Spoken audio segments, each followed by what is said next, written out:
Good day, my viewers. We've come up with the topic, why do children get spoiled? You think say they wise? A child is like a tree planted.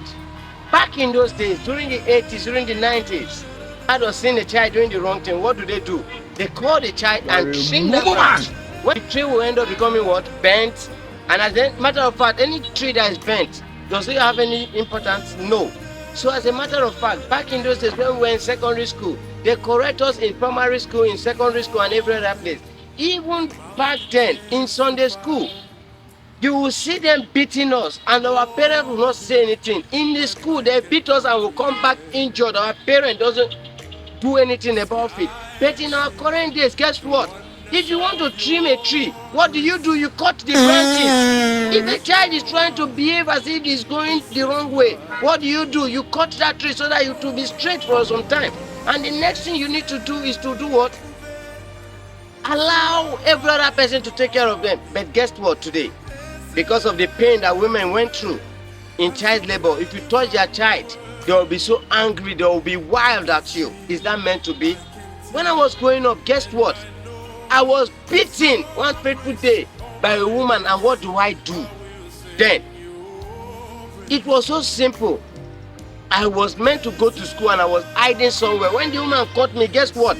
She earlier we realized several beatings and several pains and took me to the school. The school dealt with me. After everything, I could not even go back to cry because I know when I get back home, what will happen to me? My parents are going to increase the pain. I have to keep quiet. And after then, that was the last time I could recall vividly that how many times would they tell you before you know that Nigeria is not 96, 97, and when I was talking to this woman around 7, my dad caught me. He dealt with me. When I mean dealt with me, that was cutting the branch.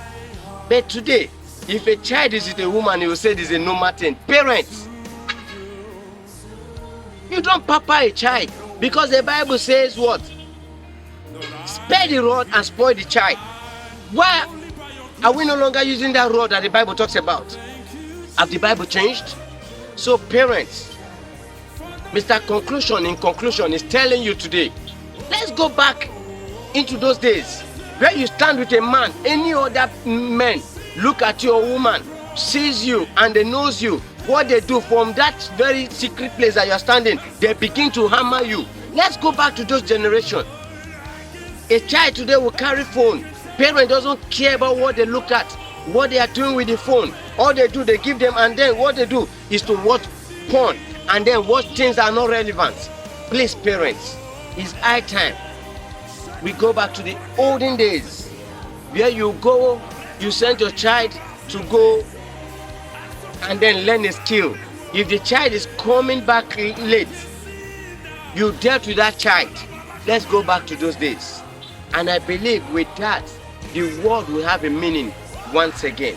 And I pray that what you are listening to today will make an impact to our generation. This is the Indomie generation. People are dying. Look at the way they are making use of girls. They are molesting them, using them for ritual. Now a girl will come out and then be preparing concussion, calling it food. And you expect them to get married? It's not possible. Please, let's train our child. Parents, stop pressing phone. Stop doing the things that are not relevant so that they won't grow and meet you at that peak.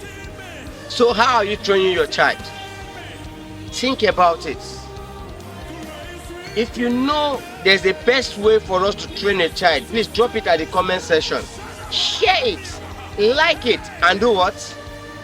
Subscribe to get more educative